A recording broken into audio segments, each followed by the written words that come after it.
Bueno, muy buenas tardes, bienvenidas y bienvenidos a nuestra actividad en Diálogos. Y bueno, acá nos estamos reuniendo un poco a partir de un libro que hemos ido armando con algunos de los colegas que están acá, muchos integrantes de nuestro proyecto de trabajo en el Instituto de Investigaciones Gino Germani. Es el caso de Sergio, de Laura, de Agustina, y luego, bueno, colegas de otros lugares con los que estuvimos trabajando a lo largo de nuestro proyecto.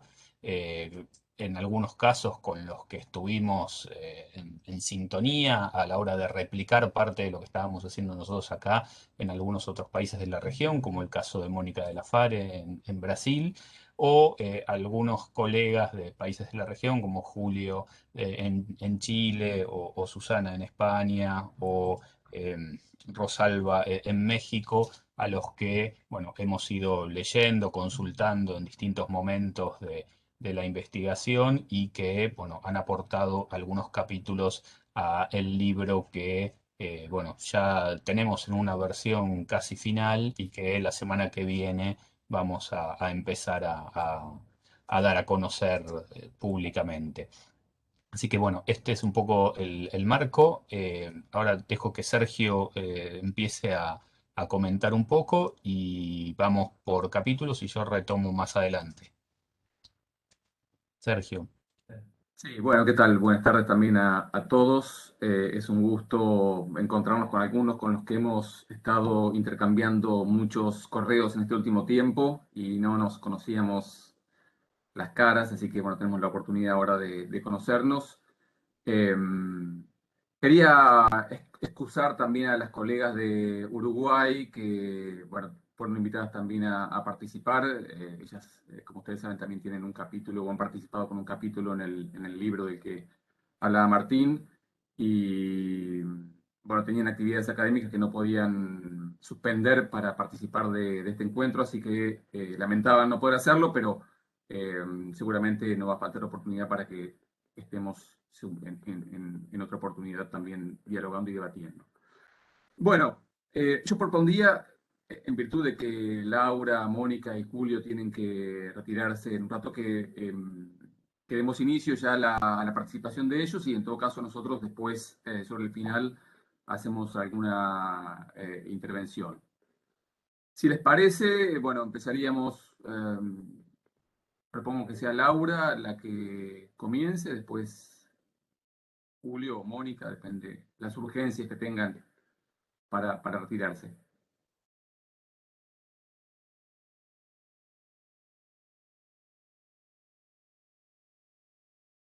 Bueno, perfecto, Sergio. Arranco entonces, gracias por la palabra. ¿Les parece alrededor de 5 minutos para llegar con todos más o menos? Así ahí lo programo. Bueno, en principio agradecer a Martín Unzué, a Sergio Miliosi por la invitación más amplia al proyecto de investigación, al cual nos sumamos con mucho gusto en un tema que ellos venían trabajando hace tiempo, y que nos sumamos básicamente desde un grupo de trabajo de la Universidad Nacional de La Plata y un becario, Pedro Fiorucci, que no está en este momento, pero también participó del equipo y de la investigación y que está trabajando estos temas. Entonces, en el marco más grande de esta investigación que hizo foco en ciencias sociales, nosotros participamos del proceso de trabajo con mucho gusto. Fue un gran aprendizaje llevar adelante el proyecto de investigación, pero para el libro hicimos foco en particularmente el área disciplinar de educación en Argentina. Es decir, nuestra contribución es política, formatos y tendencias en la formación y orientación del conocimiento en los programas doctorales en educación de Argentina. Nos parecía, digamos, que toda la muestra que habíamos elaborado, bueno, aportaba distintos matices disciplinares y nuestro interés iba más por una disciplina que ya adelanto, digamos, en la Argentina su configuración está en tensión entre una corriente más académica y otra más profesional, entonces nos parecía interesante ver cómo eso de alguna manera estaba representado no, en, en la formación doctoral. Solo mencionar rápidamente, digamos, la idea de investigación académica de posgrado, entonces ahí se han desplegado distintas cuestiones que tienen que ver con momentos de la formación doctoral, por ejemplo, las instancias de evaluación de tesis, de orientación, como objeto de estudio. Para sintetizar, digamos, algunos de los alcances del trabajo, lo que nosotros vimos es que la formación doctoral en educación se expande particularmente en los últimos años en Argentina, a pesar de que tiene algunas innovadoras creaciones a principios del siglo XX, pero es entre 2008 y 2018 que hay una expansión de las carreras doctorales. En ese momento, la cantidad de programas doctorales en educación casi se triplica, pasa de 9 a 24 carreras y adquieren, digamos, distintos formatos, algunos más vinculados con las ciencias de la educación, otro con el área más grande o amplia de las humanidades y otros con algunas menciones más específicas de este campo. Por otra parte, lo que vemos es que las carreras nuevas tienen un formato más semiestructurado de plan de estudio, las personalizadas son las carreras con mayor tradición y antigüedad, y el programa, digamos, rígido o el formato rígido es el menos habitual, tiene una recepción más minoritaria y variopinta en el conjunto de propuestas doctorales. Y por otra parte, esto que les hacía mención como tendencia internacional de despliegue de los doctorados profesionales, esto no es, digamos, representativo en la Argentina. La orientación profesional se da solo o es aceptada por la Comisión Nacional de Evaluación, la CONIAU, en el nivel de maestría y no en el de doctorado, como en otros países de la región, donde desde los niveles, desde las carreras de doctorado, se forma a quienes participan como docentes o como docentes con investigación en el sistema. Entonces lo que vemos es una propuesta, digamos, de corte más académica en los doctorados educativos, aunque en los últimos años hay algunas propuestas, en particular de dos, de redireccionarlos hacia áreas más profesionales, pero esto entra un poco en conflicto con, digamos, la orientación que tiene la Comisión Nacional de Evaluación y Acreditación Universitaria, la CONEAU, para acreditar, para categorizar a esos doctorados. Sin embargo, como última atención, desde uno de los organismos principales del financiamiento, el CONICET, el área de educación es una preocupación institucional y principalmente lo que se tiende desde ahí es a relevar cuáles son las vacancias de conocimiento para orientar o direccionar la obtención de becas de estudiantes de doctorado hacia áreas, digamos, más con contribución social o de relevancia social. Entonces, para finalizar acá, podría después seguir con la encuesta, pero no quiero robarles más tiempo, es que vimos en el trabajo, digamos, cierta tensión de intereses, o digamos como un conflicto de distintos proyectos institucionales en el campo educativo, donde refleja, por un lado, digamos, cierta orientación hacia áreas, digamos, más profesionales o de contribución social por parte de los organismos de financiación, algo muchísimo más academicista desde las agencias, digamos, como la CONIAU, que en Argentina evalúan los programas, y por último, algunas innovaciones desde las universidades, pero en esa tensión de un conglomerado institucional bastante heterogéneo. Así que bueno, dejo aquí para que todos puedan seguir sus exposiciones y les agradezco mucho. Gracias, Laura. Bueno, seguimos con Mónica. Está silenciada. Ahí está.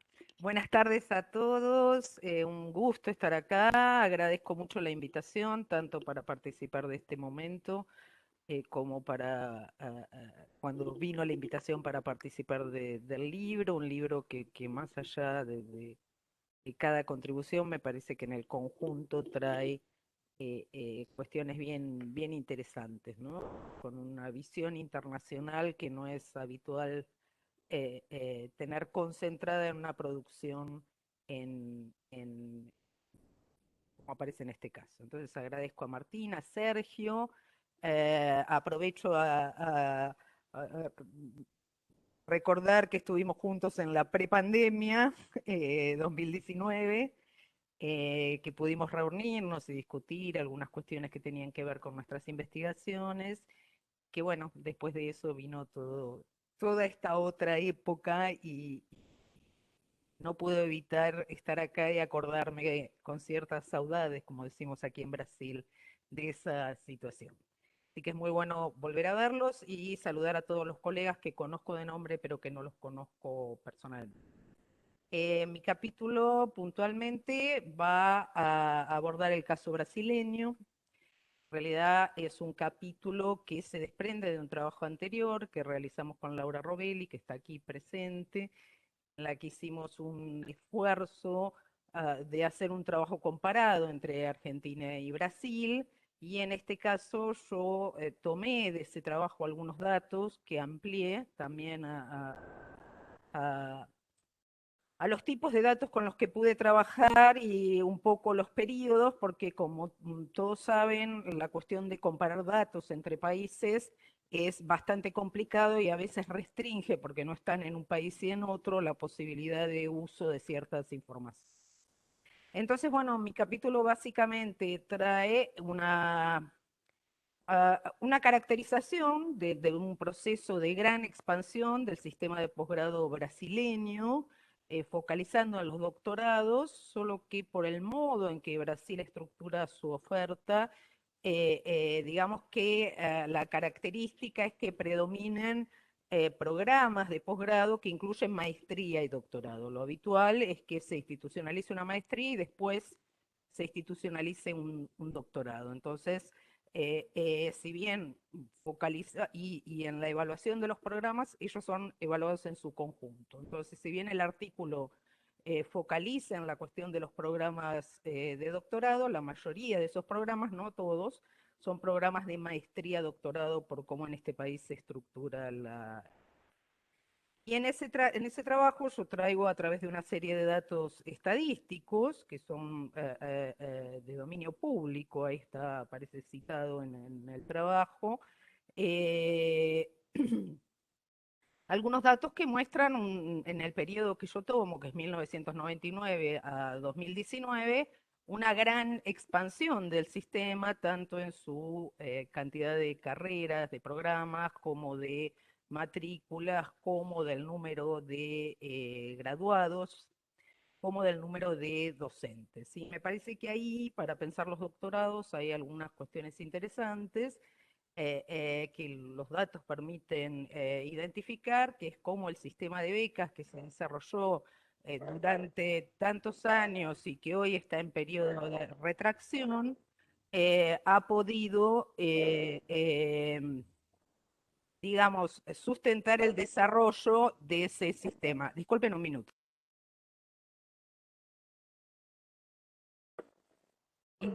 Interferencias de la vida doméstica.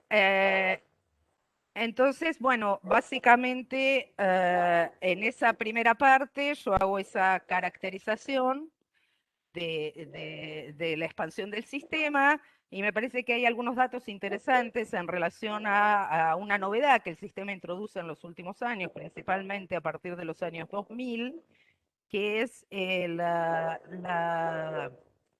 inclusión de una oferta profesionalizante, una oferta profesional, inicialmente en las maestrías y posteriormente en los doctorados. Disculpen un minuto.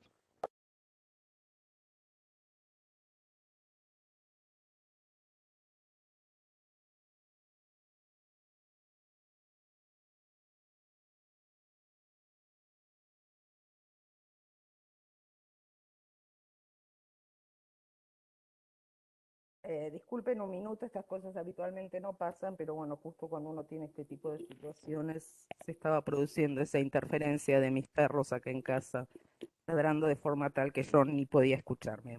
Pido disculpas y voy a continuar. Entonces decía, hay una novedad en el sistema y que marca la expansión del sistema en los últimos años, que es la creación de ofertas profesionales o profesionalizantes, de maestrías especialmente y de doctorados también, ah, que comienza a tener, ya ha tenido un aumento en el nivel de maestría, que comienza a expandirse aún más en el nivel de doctorado, especialmente en los últimos años. Ya empieza a haber primeros graduados de esos doctorados profesionales, ¿no? Eh, Eso está contextualizado en mi trabajo en una pequeña revisión histórica de cómo el sistema se constituye en Brasil, dentro de América Latina, un sistema antiguo, digamos, que se crean las primeras agencias de regulación y de evaluación, que posteriormente se consolidarán en la evaluación de los posgrados a partir de la década del 50, pero que en realidad comienza a consolidarse, comienza a desarrollarse a partir de la década del 60 con una reforma universitaria que transforma las universidades del sistema de cátedras al sistema departamental. Y menciono esto porque habitualmente se dice que el posgrado viene de la década del 50 por la creación de la CAPES y del CNPq, que son las grandes agencias, pero en realidad es un poco posterior ese desarrollo. Pero a partir de la década del 70, Brasil crea una normativa del propio sistema universitario a través del cual crea el sistema de posgrado, ¿no? Es una normativa bastante llamativa, digo llamativa en el punto de que está totalmente inspirada en el modelo estadounidense, eso está explicitado en la normativa, en el marco de una dictadura militar que en el 64 había iniciado en Brasil, y que va a ser el punto, digamos, de partida de las carreras de posgrado. Pero en la década del 70 es cuando la CAPES se va a institucionalizar como esa agencia reguladora que va a ser un poco la locomotora del sistema, ¿no? Con un conjunto de políticas, tanto de evaluación como de financiamiento, que permitieron hasta hace pocos años un desarrollo y una expansión muy interesante del sistema de posgrado.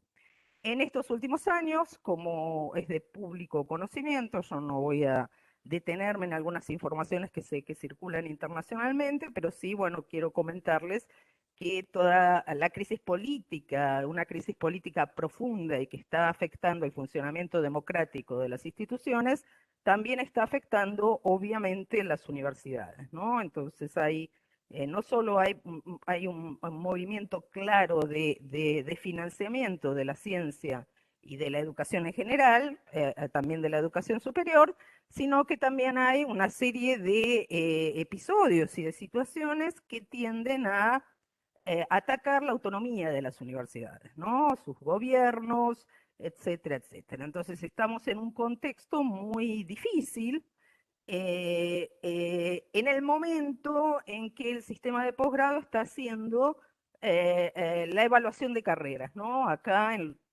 periódicamente se produce un momento fuerte, digamos, de la evaluación, que es cuando se evalúan todas las carreras. Antes todos los programas de posgrado hicieron toda una carga de datos a través de todo un sistema que está implementado aquí, y en este momento la evaluación también está pasando por una serie de tensiones frente al contexto político y económico general frente al cual nos encontramos, ¿no?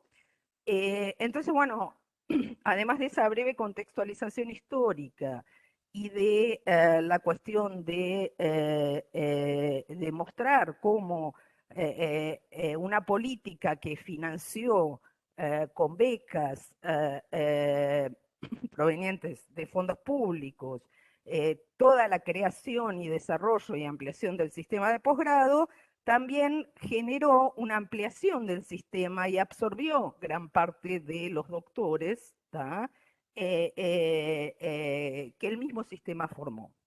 Hoy esa situación está en una especie de congelamiento, ¿no? Ya la absorción de nuevos doctores en universidades públicas y privadas está yo diría, públicas congelada, y en las privadas, al contrario, está en un momento de retracción. Las universidades privadas también están pasando por una situación de disminución de sus cuadros profesionales docentes. Entonces es un momento muy difícil y muy particular. Claro que yo no hago un abordaje directo en el artículo de esto, solo lo estoy introduciendo así aquí como para contextualizar lo que estoy diciendo. Pero bueno, menciono ahí algunas de las cuestiones por las cuales el sistema de posgrado está pasando. Y en la segunda parte del artículo me parece que está lo más novedoso, que es esa CAPES, que es la gran agencia reguladora. A diferencia de otros países, aquí en Brasil, todos los posgrados tienen que estar evaluados, acreditados y categorizados, ¿tá?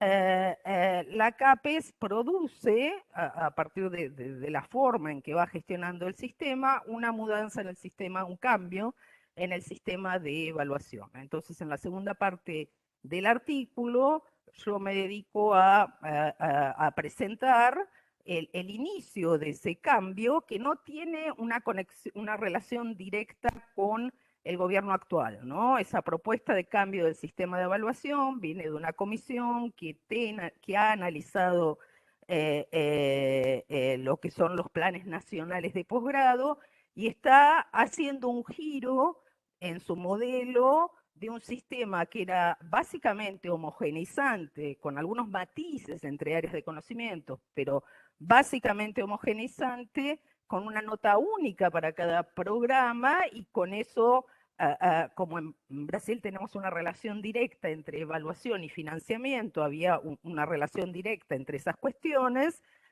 Ahora eso se está cambiando a un sistema multidimensional, ¿no? Entonces se establecen nuevas dimensiones de formación, otras se retoman de las que ya existían y se les da mayor énfasis, solo que actualmente, por ejemplo, una de las cosas que va a cambiar es que un programa no va a tener una nota única en su evaluación dentro de la escala brasileña, sino que va a tener varias notas asociadas, vinculadas a esas distintas dimensiones.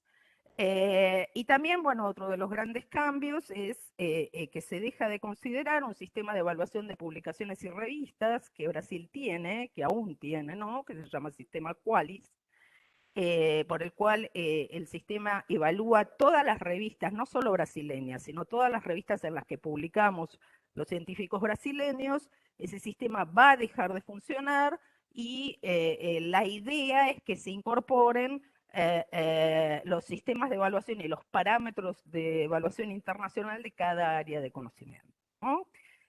Y otra cuestión que también está sucediendo dentro de lo que es estos cambios en el sistema de evaluación es un cambio importante y bastante tenso en relación a la propia CAPES y sus áreas de evaluación. CAPES tiene actualmente 49 áreas de evaluación, ¿no? Definidas según las áreas de conocimiento. Y se está proponiendo, eso es una cuestión que es el camino que dicen que va a ser implementado, pero que es una cuestión que implica muchas tensiones y disputas.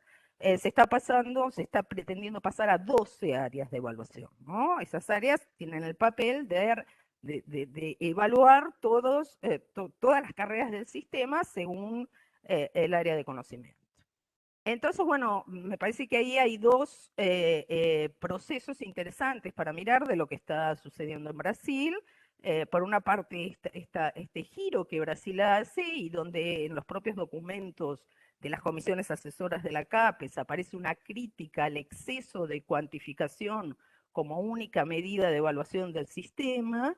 Y junto con eso, la cuestión también de que todo este cambio se produce en un contexto político muy adverso para las universidades, donde se está modificando una de las cuestiones que son el pilar del sistema, que es el sistema de becas, la asignación de recursos para becas de formación de posgrado, pero también los criterios de distribución, ¿no? Entonces, frente a un sistema que tiene toda una tradición, una consolidación, que ha producido un crecimiento expresivo de carreras, de graduados, de incorporación de docentes, me parece que estamos frente a un escenario de tensiones, de ciertas adversidades y cierta incertidumbre ante todo este cuadro de cómo este sistema va a continuar evolucionando. Entonces, básicamente, esas son las cuestiones que yo abordo en el capítulo para el caso brasileño. Muchas gracias a todos. Muchas gracias, Mónica. Y bueno, le vamos a dar la palabra a Julio. Súper. Muchas gracias, Sergio. Muchas gracias, Martín. A, a todas las colegas y colegas por el libro, que creo que, que una de las ventajas de este libro es algo que está saliendo a partir de la exposición, es decir, identificar patrones de desarrollo comunes y diferentes entre distintos sistemas universitarios en lo que respecta a la formación de doctores. El ámbito en el que me concentré fue en la formación de doctores en ciencias sociales en Chile, examinando la evolución durante la última década. Y les comentaba esta ventaja del libro porque hay bastantes semejanzas respecto a lo que planteaban Laura y Mónica en ese sentido. Me llamó mucho la atención que pareciese que desde el 2000 al 2010 existe una progresiva atención a la formación de doctores impulsada no solamente desde las universidades, sino también desde los gobiernos de la región a partir de la entrega de becas, del otorgamiento de créditos, etc. En el caso chileno, sin embargo, además de mostrar que existe este desarrollo con particular intensidad desde el 2010 en adelante, medido tanto en inversión del gobierno para la formación de doctores como en la apertura de nuevos programas por parte de las universidades, lo que hago es examinar cuál era la lógica detrás de este impulso a la formación de doctores en ciencias sociales. ¿Por qué se hacía, a fin de cuentas? Desde el gobierno, ¿cuál era la lógica que impulsaba esta inversión?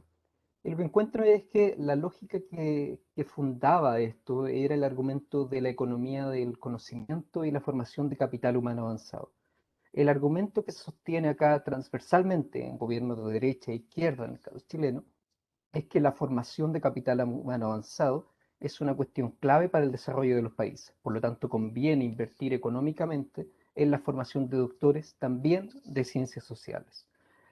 Este argumento se va repitiendo y se va repitiendo, y lo que me llamó la atención es que es una cuestión paradójica esta inversión en capital humano avanzado, porque tiene un efecto muy positivo que podría plantearse así.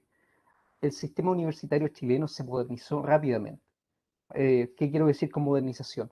Empezó a orientarse mucho más hacia la investigación, la mayoría de académicas y académicos tenía ahora grados de doctor, participaba en redes internacionales de conocimiento, se abandonó un poco el que era el modelo predominante anteriormente de una universidad meramente docente, profesionalizante, y la mayor parte del sistema empezó a transitar hacia una universidad proto de investigación. No, claro, como en Estados Unidos, Research University, eso monstruos de investigación, pero sí al menos que intenta hacer investigación. Pero al mismo tiempo, y dado que este argumento fue de la necesidad de formar capital humano avanzado, no fue de la mano de una planificación, empezó a aparecer otro fenómeno, que el sistema universitario chileno es bastante reducido y las universidades tienen una capacidad de absorción de los nuevos doctores en ciencias sociales también muy reducida. Y si bien el argumento inicial para justificar esta inversión era que los doctores en general iban a potenciar la economía a partir de su inserción en el sector productivo, en compañías y en empresas, etc., lo que se encontró es que eso no ocurrió. No ocurrió en general en el caso de los otros doctores, pero no ocurrió especialmente en el caso de los doctores en ciencias sociales, con el resultado de que hubo un aumento en términos de la precarización laboral de los doctores en ciencias sociales, que entran sin contrato a trabajar en las universidades o tienen que formar parte de distintas instituciones en la modalidad de profesores taxi. Y por otra parte, aumento del desempleo. Y en tercer lugar, reducción de los salarios que recibían los doctores. Todo esto lo planteo en dicho capítulo y me pregunto al final en una lógica más reflexiva en qué medida este, este argumento de es necesario formar doctores por sus beneficios en términos de formación de capital humano avanzado, si bien tiene efectos positivos, no es erróneo. Es decir, simplifica, más bien, lo que quiero decir es que dicho argumento asume que hay una continuidad natural entre educación y economía, que basta con formar doctores para que estos tengan un impacto en términos de desarrollo económico. Y lo que encontramos, no solamente en el caso chileno, sino también en la evidencia internacional, sino que es que para que la formación de doctores tenga efectos positivos en términos de la economía, de productividad nacional, de competitividad, etcétera, también tiene que darse una renovación de la estructura productiva de los países para que las empresas y las industrias sean capaces de incorporar este nuevo sector. No se puede presuponer que dicho acoplamiento se va a dar de manera natural. A partir de eso, entonces, argumento en la última sección del escrito que es necesario repensar el vínculo entre educación y economía, no en términos de capital humano, como se pensó especialmente desde el 90, 2000, 2010, y que justificó este cambio en términos de la formación de doctores, sino entender que dicho acoplamiento y dicho vínculo es complejo. ¿Qué quiere decir complejo? Que requiere de particulares circunstancias organizacionales para que tenga éxito. Requiere un cambio en la estructura productiva, como les mencionaba, requiere la creación de incentivos dentro del sector industrial y así. No es algo que pueda darse por hecho. Y a partir de eso, concluyo señalando de que hay una gran distancia respecto a lo que dice la evidencia internacional. Esto es que los egresados con grado de doctor, un 50% se va para el mundo de la academia y un 50% se va para el mundo productivo. En el caso que examiné, eso no ocurre. 80%, 90% se irá para la academia y el resto no es que se va para el sector productivo, sino que se encuentra insertado en condiciones desventajosas. Entonces es necesario repensar ese vínculo y examinar estos argumentos que movilizan la inversión en la formación de doctorado en ciencias sociales en particular, porque si no pueden tener efectos negativos si no van adecuados asociados a una buena planificación.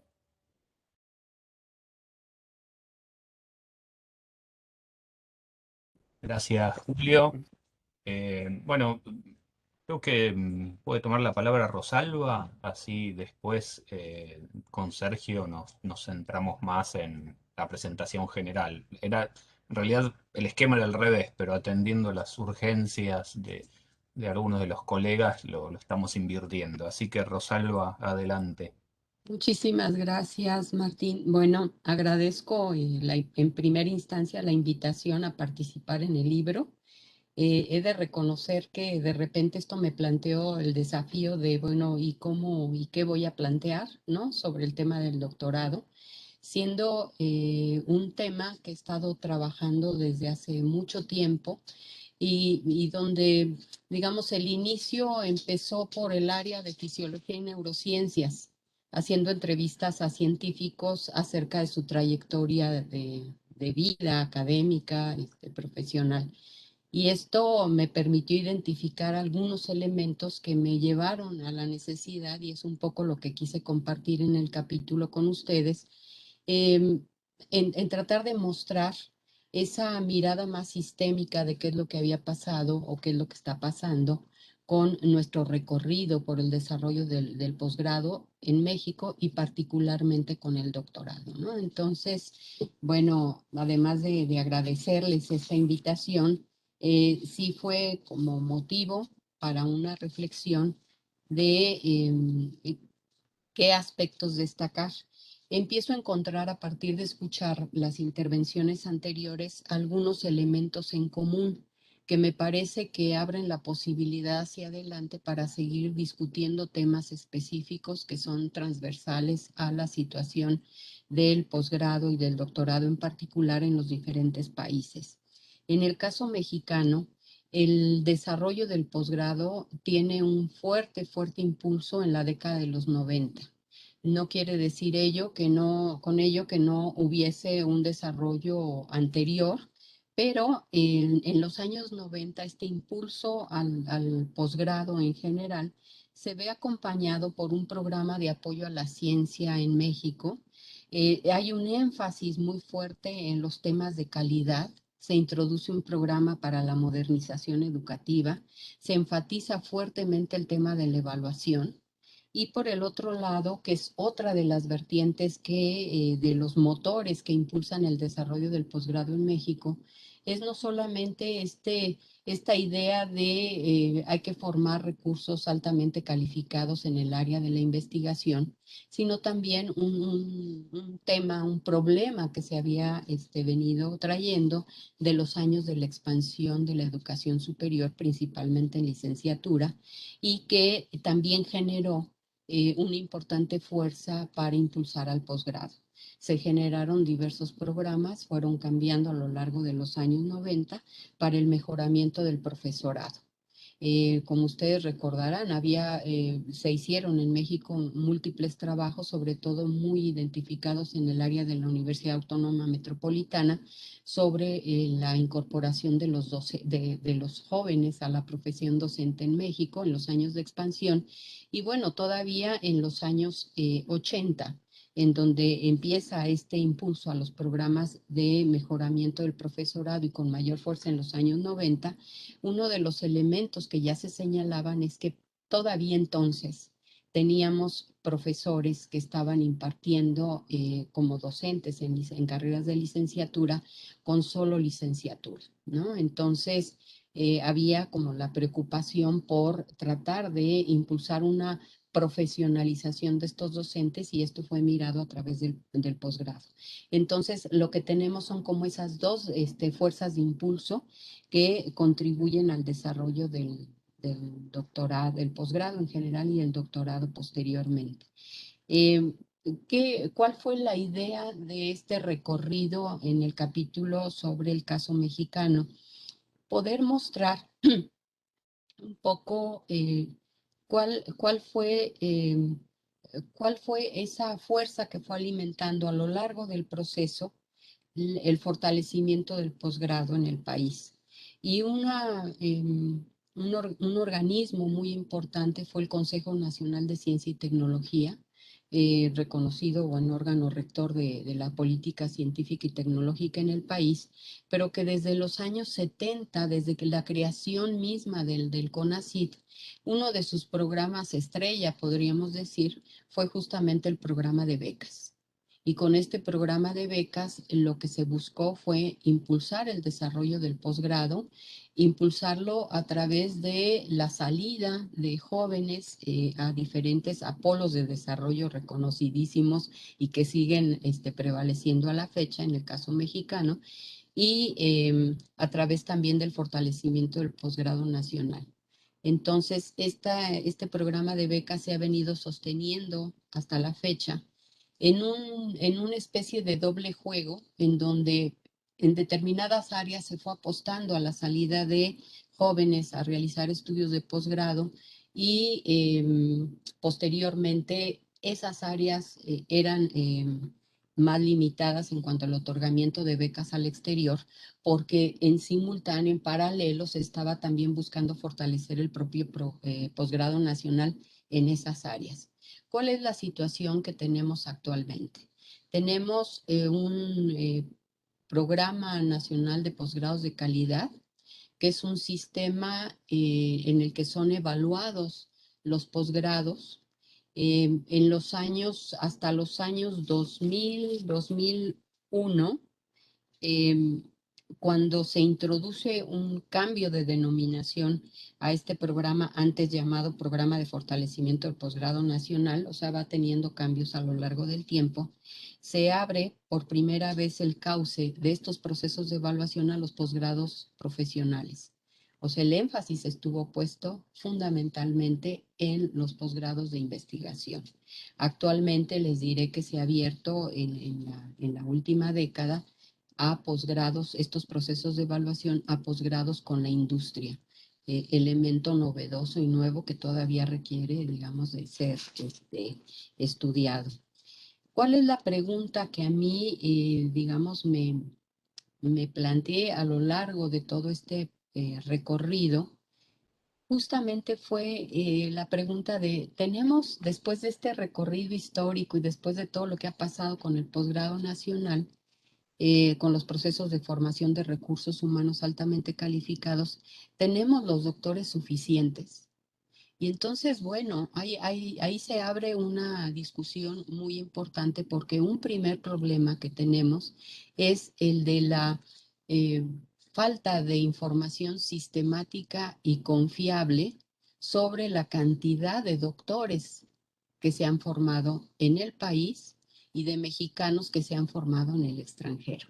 Lo que tenemos son, digamos, segmentos de información fragmentada en diferentes fuentes para tratar de darnos una idea. Y lo que acompaña esta falta de información son declaraciones también sobre lo que está ocurriendo con nuestros doctorados y nuestros doctorados de las diferentes áreas, incluida ciencias sociales, incluido el campo de la educación.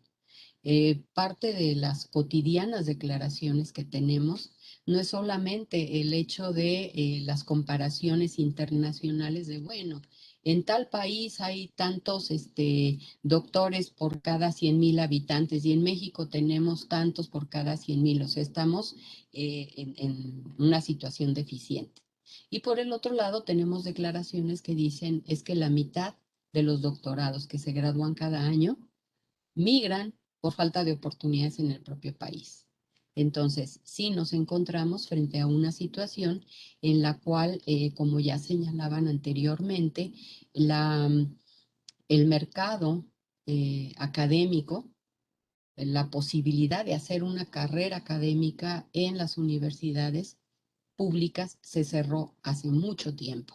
Eventualmente se abre una que otra plaza, pero no corresponde ni a las necesidades que se tiene de formación, dada la cantidad de población que ingresa a las universidades, ni tampoco, digamos, corresponde a la posibilidad de seguir manteniendo una cierta tendencia creciente.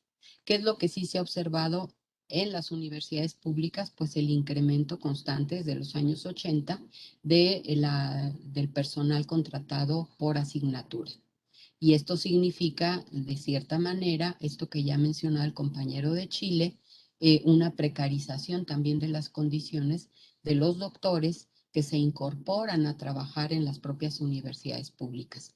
Y en el caso de las universidades privadas, la constante ha sido la expansión de contrataciones por horas de este recurso altamente calificado, ¿no? Entonces ahí tenemos incluso un porcentaje infinitamente mayor de doctores contratados por asignatura para estar desempeñando este trabajo. ¿Por qué me parece importante destacar estos elementos? Porque no solamente coincido con esta mirada que ha mostrado el compañero de Chile, Julio, sobre la situación de precarización laboral. Lo que tenemos en México, y supongo que no será la situación exclusiva de México, es que esta expansión en los procesos de formación de recursos altamente calificados a los que se les ha apostado en el caso mexicano desde los años 70, no se ha traducido en la posibilidad de pensar al mismo tiempo en el circuito de reinserción de estos jóvenes que han sido formados. Y tenemos ahí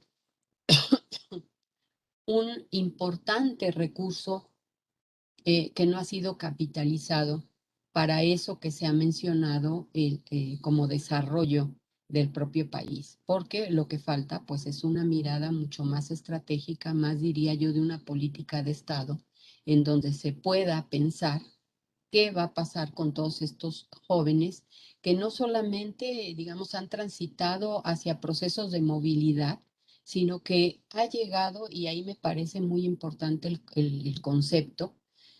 Hablamos durante mucho tiempo de movilidad, de académicos, de estudiantes, y realmente lo que tenemos ahora son fuertes procesos de migración, ¿sí? Por falta de condiciones. Y el contraste que hace con esto es que quienes están capitalizando todas estas formaciones muchas veces son los propios países donde estos jóvenes se formaron gracias a políticas de atracción, aún así sea bajo condiciones diferenciadas que no tienen, como ellos dicen, los nativos del lugar, ¿no? Aún así son condiciones desventajosas por múltiples motivos, no voy a entrar a esa parte. Pero entonces sí me parece que hay ahí un tema, el de la precarización, que ha conllevado también una devaluación de las credenciales, un cambio en las expectativas de los propios jóvenes doctores y, y políticas que tratan de alguna manera de aliviar este proceso a través de programas de atención postdoctoral.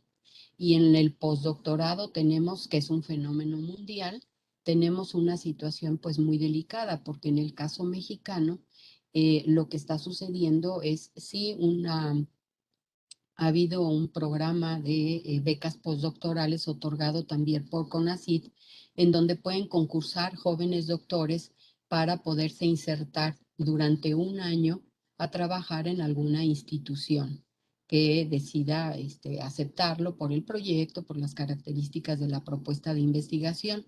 Pero ¿qué es lo que pasa? Que las posibilidades para estos jóvenes es que puedan aspirar a un segundo año de beca por el lado de CONACYT, y después de ese segundo año es volver a empezar. Entonces, de alguna manera, con otro tipo de características, lo que nos estamos encontrando es eso que también está sucediendo en los países europeos y en Estados Unidos y en Canadá, ¿no? Los postdoc mexicanos, los postdoc latinoamericanos tienen un cierto margen de acción durante un cierto tiempo, que se ha discutido incluso en la Unión Europea, el cuántos años máximo aceptar que haya postdoctorado, contratación de postdoctorados, y están estableciendo marcos normativos y demás. Entonces hay muchas cosas que no podemos, digamos, entender y comprender la complejidad y la necesidad que hay de una política mucho más integral, mucho más transversal en nuestros propios países, sino es mirando también lo que ocurre con esos flujos entrantes y salientes por todo el mundo de nuestros jóvenes doctores. Entonces, bueno, hay muchas otras aristas que valdría la pena más adelante seguir abordando, seguir tratando, pero por ahora lo dejaría así. Parto de esa, digamos, pregunta, de esa gran preocupación sobre el tema de los altamente calificados que hoy circulan por el mundo y que circulan también por nuestros propios países, pero en condiciones de precariedad, siendo los más altamente calificados. Muchísimas gracias. Gracias, Rosalba. Bueno, con esto hemos tenido un primer pantallazo de todos países de nuestra región, países latinoamericanos, y vemos cómo tanto en Argentina, en Brasil, en Chile, en México, hay una serie de procesos convergentes. El libro y parte de la investigación que hemos hecho también ha tocado casos fuera de nuestra región. Está Susana Pablo, que ha escrito su artículo sobre España, y ahora le voy a dar la palabra. Y bueno, también tenemos un artículo de Alessandra De Calto sobre el caso de Italia, y un artículo que nos hace referencia al proceso de desarrollo de los doctorados en China. Lo que podemos ver, y se los anticipo, porque nosotros ya leímos el libro, es que hay muchas tendencias que son tendencias que están internacionalizadas, y que muchos de los problemas con los que nos encontramos, con distintos grados de desarrollo en cada uno de los casos nacionales, son problemas comunes. Entonces, bueno, ahora le dejo la palabra a Susana, y después, bueno, vamos a retomar un poco esta idea. Susana. ¿Me oís? ¿Me oís? Sí. Bueno, pues buenas noches, buenas tardes. En primer lugar, como el resto de participantes, dar las gracias a Sergio y a Martín, que por fin nos ponemos caras, ¿no? No solo por invitarme esta tarde a participar en este encuentro y conocer y escuchar estas experiencias que son bastante parecidas a que yo también he analizado aquí en España, sino también por invitarme a participar capítulo y sobre todo por la amabilidad, la cercanía desde la distancia. Muchas gracias y de manera. Bueno, yo conozco sobre todo el mercado de trabajo de los doctores desde hace unos años porque fue el tema de mi tesis y después me desvinculé por completo de este tema, aunque siempre he estado muy preocupada por los procesos de transferencia de conocimiento, ¿no? Algunas de las ideas que ha dicho Julio y que después ha dicho Rosalba sobre qué pasa, ¿no? Existe una necesidad de formar doctores para promocionar y contribuir al desarrollo de esta sociedad y de esta economía del conocimiento, pero después no se acaban de integrar, no se acaba de transferir ese conocimiento, no se acaba de fomentar la estabilidad laboral de los doctores en el sector de empleo extraacadémico, ¿no? Fuera de las universidades o de los organismos públicos de investigación. Entonces, cuando escuchaba las aportaciones de estos compañeros, ¿no? que conozco esta noche, pues veía lo que estáis diciendo, que hay muchos puntos en común. Yo en mi capítulo me he centrado, como Sergio me propuso, en el estudio de los doctores en ciencias sociales. Y quería comenzar mi presentación hablando un poco de una introducción. Es cierto, había preparado una presentación, entonces voy a echar de vez en cuando el ojo a mis diapositivas.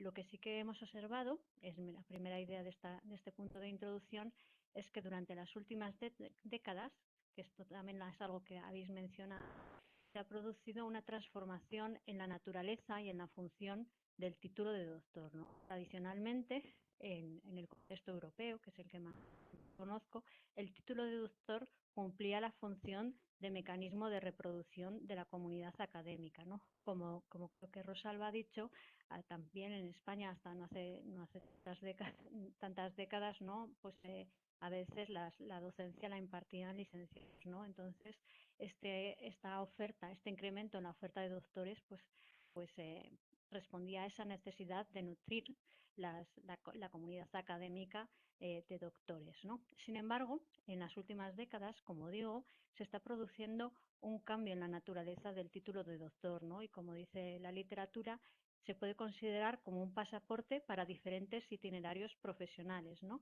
Esto que está contribuyendo, habéis dicho, a una diversificación de las carreras. Ya todos los doctores no se integran en una carrera académica, no siempre necesariamente van a trabajar en una universidad o en un organismo público de investigación. Hay algunos doctores que exploran otros sectores no académicos o extraacadémicos, ¿no? Empresas, centros tecnológicos, hospitales, etcétera. Esa es una consecuencia, esta diversificación de las carreras. Pero también, y como Julio y Rosalba han incidido, esto está contribuyendo a una precarización y a una inestabilidad laboral para muchos doctores. Y en este capítulo me ha interesado sobre todo analizar eso, ¿no? Este problema de que muchas veces eres personal altamente cualificado, pero te encuentras también que no siempre estás desempeñando trabajos de tu nivel de cualificación, lo cual contribuye a una devaluación de doctor. Esta era la primera idea con la que quería comenzar, ¿no? Mencionando que la naturaleza del título de doctor está en proceso de cambio y que esto ya es una opinión personal, el cambio todavía no ha concluido, o sea, todavía requiere muchos análisis. Y la segunda el segundo aspecto que creo que tenemos que tener en consideración cuando analizamos el mercado de trabajo de los doctores es que no existe un único mercado de trabajo, aunque nosotros esta noche estemos identificando patrones comunes, ¿no? Existen y coexisten muchos modelos de carrera profesional para los doctores, ¿no? Y eso es algo en lo que me he dedicado a explorar en este capítulo.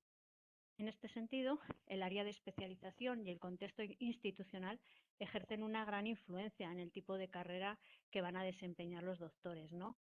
Lo mismo, pero al caso español, las oportunidades profesionales que tiene un doctor en medicina que las que tiene un doctor en humanidades o en ciencias sociales, ¿no?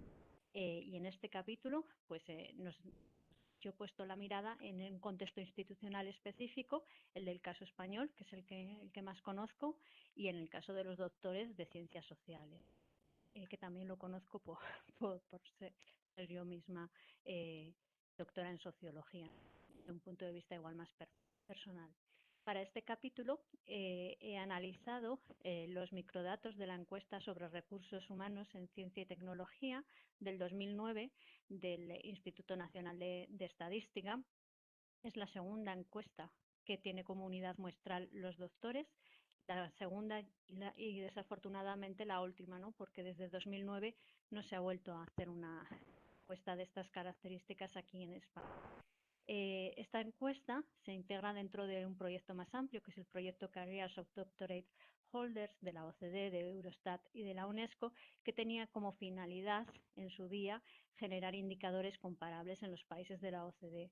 El problema es, pues, en España en concreto es que esta encuesta, me imagino que por razones presupuestarias, desde el 2009, pues no, desafortunadamente no existe, o sea, sí que existen estadísticas para estudiar datos estadísticos con microdatos para estudiar los recursos humanos en ciencia y tecnología, pero en general, nivel desagregado de doctores. Y a mí esto me parece una bueno, en concreto, en esta encuesta está compuesta por 6.000 doctores, de los cuales han respondido íntegramente al cuestionario 4.123 y de los cuales 823 son doctores en ciencias sociales. Y esa es la muestra con la que yo he trabajado para este capítulo. 823 doctores residen en España que han obtenido el título de doctor en una universidad española entre 1990 y el 2009.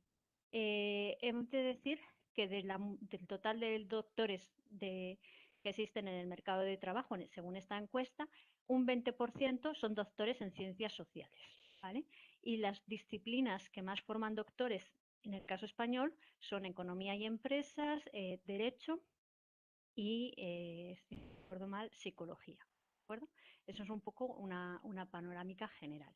En el capítulo yo me he interesado por analizar cuáles son, de hecho la pregunta que ha guiado un poco los análisis es cuáles son los itinerarios profesionales que siguen los doctores, retomando esta idea de que hoy en día, en el contexto europeo, los doctores no siempre y no solo realizan una carrera académica, ¿no? Existen una pluralidad de carreras.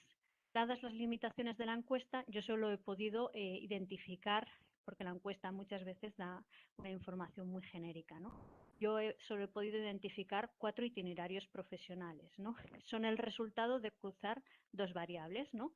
Por una parte tenemos en cuenta qué tipo de carrera están realizando los doctores, es decir, si están empleados en una organización académica, me refiero a una universidad o a un organismo público de investigación. Por ejemplo, en España tenemos el SIC, que es el Consejo Superior de Investigaciones Científicas, o si están fuera, en un sector extraacadémico, en una empresa, en una institución sin fin de lucro, en un centro tecnológico, es decir, una ente más privada.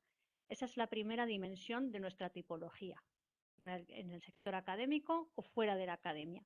La segunda dimensión que he cruzado es si realizan un puesto que requiere la cualificación de un doctor o no. Esto nos da 4 escenarios, ¿no? El capítulo lo denomino el primer itinerario, el itinerario 1, a los doctores que están realizando una carrera tradicional, es decir, están en una organización académica desempeñando tareas de docencia e investigación en un puesto que requiere la cualificación de un doctor. Y este es el sector mayoritario, representa el 60%, ¿no? El 60% de los doctores de ciencias sociales podemos decir que realiza una carrera clásica, tradicional.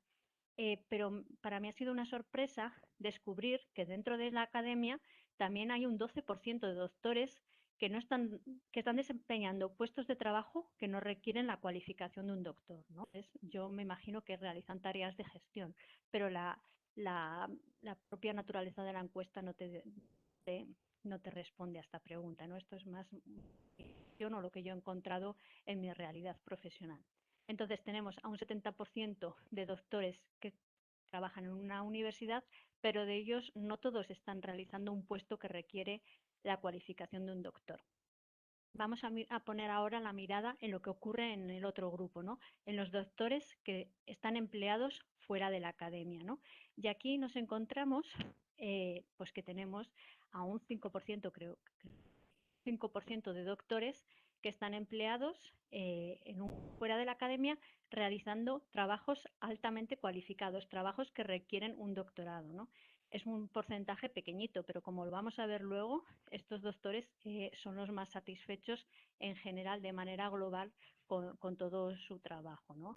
Y luego la realidad es que en España un 25%, que a mí me parece un porcentaje alto, son personas que han invertido en una formación doctoral con todo el esfuerzo y todas las dificultades que eso requiere, porque son procesos largos, muy costosos, que requieren mucha disciplina personal, con todo tipo de barreras institucionales. Pues bien, un 25% tienen su titulación de doctor, están empleados en una organización no académica realizando trabajos que no requieren la cualificación de un doctor y muchas veces ni siquiera de una titulación universitaria. Esto evidentemente es un problema, ¿no? A nivel individual, la frustración que eso puede conllevar, ¿no? De que tengas una formación, que estás altamente cualificado y sin embargo te ves obligado por las circunstancias del mercado de trabajo a trabajar de algo que no que no requiere tu cualificación, y al mismo tiempo también a nivel de país, ¿no? Como nos invitaba Rosalba,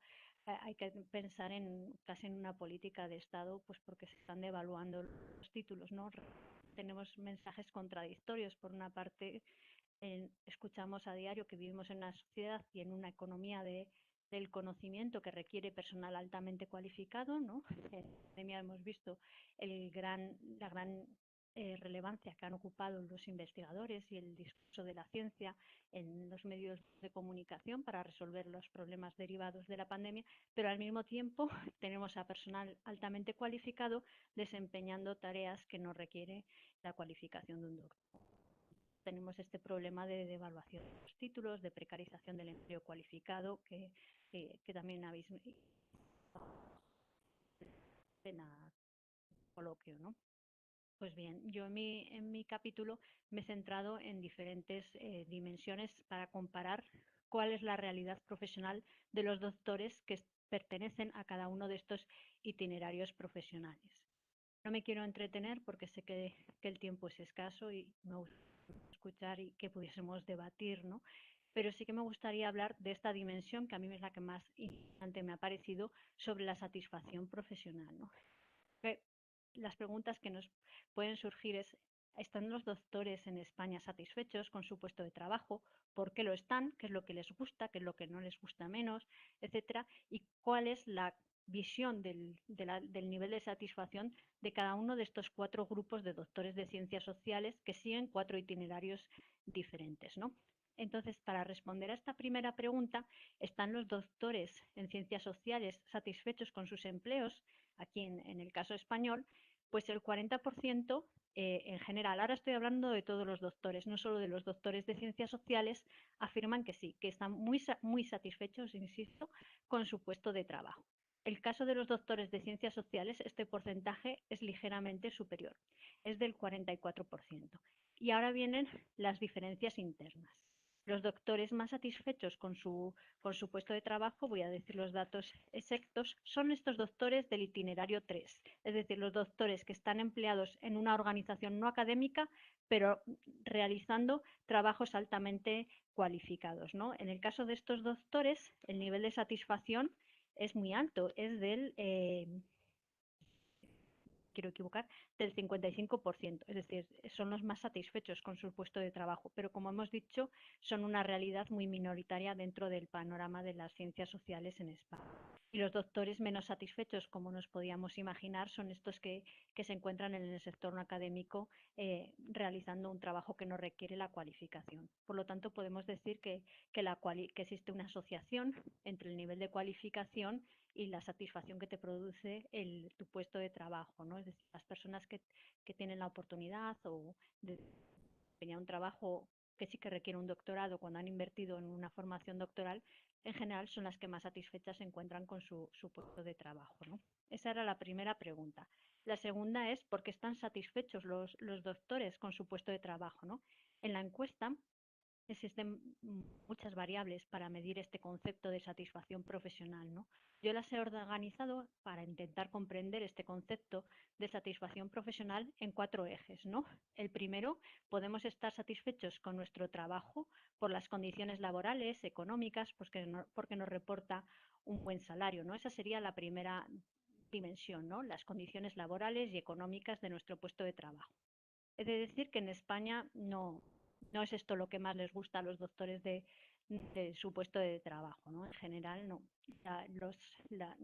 Las condiciones laborales no están muy bien adecuadas por parte de los, eh, de los doctores, ¿no? Esto viene en parte explicado porque muchas veces puedes conseguir un salario más alto personas que no han invertido en la formación doctoral. No por el hecho de tener un doctorado en este mercado de trabajo, tus condiciones de trabajo y tu salario y los beneficios económicos de tu puesto de trabajo van a ser mejores. Una segunda dimensión a la hora de evaluar o de valorar la calidad o la satisfacción de un puesto de trabajo es si nos resulta cómodo, es decir, si es un puesto estable, que está cerca de nuestro domicilio, que nos facilita la conciliación de nuestra vida personal con la profesional. Y en esto sí que están los doctores en España, los doctores de ciencias sociales, pero me imagino que también los de otras áreas de conocimiento sí que están satisfechos, ¿no? Es decir, que una vez que consigues un empleo en una organización académica, ya que ya hemos visto que el 70% es donde están empleados, pues es cierto que son carreras que tienden hacia la estabilización porque se basan en el sistema de funcionar. También hay muchas universidades en España, por lo cual la localización pues es fácil conseguir un puesto cerca de donde quieres vivir. Pero por lo que más satisfechos están los doctores en España es por la tercera de estas dimensiones, ¿no? Por el grado de responsabilidad, por el reto intelectual que supone, por la curiosidad científica que puedes desarrollar a través de estos puestos de trabajo, por la gran autonomía que ofrecen, porque tienes la sensación de que haces una contribución al desarrollo, ¿no? Esto viene a decir que, bueno, podemos estar no muy bien pagados, ¿no? Como doctores, puede que nuestras condiciones sean muy mejorables, pero a veces compensa el hecho de poder hacer un trabajo que te gusta, que gozas de plena autonomía. Puedes en general desarrollar una línea de investigación en aquello que más te apasiona, etcétera, ¿no? Y la cuarta y última dimensión es el estatus social. En general, los doctores en España se quejan de que el estatus social pues no es alto, ¿no? Me imagino que será si lo comparamos con el de otros profesionales, ¿no? Por ejemplo, médicos, juristas, etcétera, ¿no? Bueno, pues bien, los doctores en ciencias sociales tienen la sensación de que su reconocimiento social, el prestigio de su profesión no es todo lo alto que ellos consideran que debiera de ser, ¿no? Evidentemente hay diferencias entre los 4 itinerarios, ¿no? Tengo unos gráficos que están en el libro y que me hubiera gustado también enseñarlos, pero no quiero tentar a la suerte después de los problemas con el micrófono del principio, mostrando la opción de compartir pantalla. Pero sí que me gustaría resaltar el hecho de que, bueno, pues existen disparidades entre los niveles de satisfacción de los 4 itinerarios, como hemos visto antes, pero el grupo que más satisfecho está no es el de los doctores que desarrollan una carrera académica clásica, que era lo que yo había creído en un primer momento, ¿no? Los más satisfechos globalmente con todas las 4 dimensiones de su puesto de trabajo son los doctores que están empleados en una organización no académica desarrollando empleos altamente cualificados. Pensemos, por ejemplo, en un doctor de ciencias sociales que está en una empresa privada, pues economista, por ejemplo, asesorando, haciendo un puesto que sí que requiere la cualificación de doctor. Pues estos en general son los que más puntúan en las 4 dimensiones, ¿no? Consideran que sí que su salario está bien, que sus condiciones de trabajo son apropiadas, que tienen un gran estatus, un gran reconocimiento, ¿no? Más incluso que el de los profesores de universidad, y que son trabajos confortables, cómodos, que tienden a la estabilidad, etcétera, y sobre todo, como al resto, son trabajos que permiten hacer una contribución a la sociedad, eh, que te ofrecen toma de decisiones que requieren un gran compromiso, que requieren una gran autonomía, etcétera, ¿no? El grupo minoritario, recuerdo que era solamente un 5%, pero son doctores que se dicen a sí mismos que... Quería concluir esta presentación por recordando algunas de las principales ideas, ¿no? Diciendo que no existe un único mercado, no existe una única realidad profesional para los doctores, ¿no? Es un mercado de trabajo muy complejo, con muchas realidades y muy heterogéneo, yo diría. La segunda de las conclusiones sí que es cierto que la carrera predominante sigue siendo la académica, ¿no? Pero no pensemos que por realizar una carrera académica siempre los doctores están empleados en un puesto que requiere su nivel de cualificación de doctor, ¿no? No nos olvidemos que un 12% de los doctores están en la universidad o en un organismo público de investigación realizando tareas que a lo mejor no requieren un doctorado, ¿no? Igual son puestos técnicos o igual son otro tipo de puestos, ¿no? Mismamente como personal de administración y servicios, ¿no? Eh, este me parece un dato preocupante que ya han señalado algunos compañeros esta noche, es que un 37%, es decir, más de un tercio de los doctores en España en ciencias sociales no están realizando un trabajo que requiera su nivel de cualificación. Esto, en mi opinión, es un problema muy serio, ¿no? Es una devaluación de los títulos, ¿no?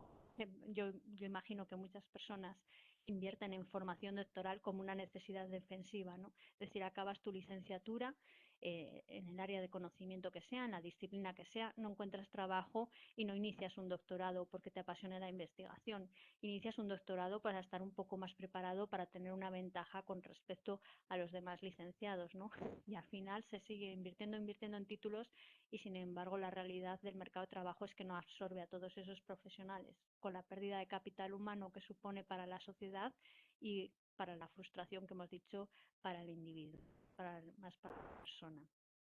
Y simplemente decir también bueno, eh, que en general los doctores están muy satisfechos con su empleo, a pesar de todo esto que estamos diciendo, y sobre todo por esta oportunidad de seguir realizando trabajos que consideran apasionantes, que consideran creativos, que contribuyen a la sociedad. Hay mucho margen de mejora, pero bueno, también está este lado de que sientes que contribuyes. Agradecer vuestra atención y seguimos con el debate. Gracias. Gracias, Susana. Bueno, yo sí voy a atentar a eh, los demonios del Cisco Webex y les voy a intentar compartir algo. Eh, no sé si se ve. Sí, sí se ve. Ah, Se bueno, ve, sí. es la tapa del libro. Porque no la habían visto muchos. No, muy bien. Bueno, hago así algunos comentarios generales. Le habíamos puesto como título al encuentro, eh, ¿qué hacemos con los doctorados? Estudios sobre la formación doctoral en ciencias sociales. Eh, la pregunta ¿qué hacemos con los doctorados? En realidad es una pregunta, eh, a ver, voy a dejar de compartir, perdón. Ahí está. Es una pregunta que juega con una ambigüedad, porque quiere decir qué hacemos con los doctorados como programas de posgrado y qué hacemos con las personas que tienen doctorado. Eh, Son dos problemas distintos, pero dos problemas a los que nos hemos referido, por lo menos en nuestra parte, en el capítulo sobre Argentina y en la investigación que hicimos.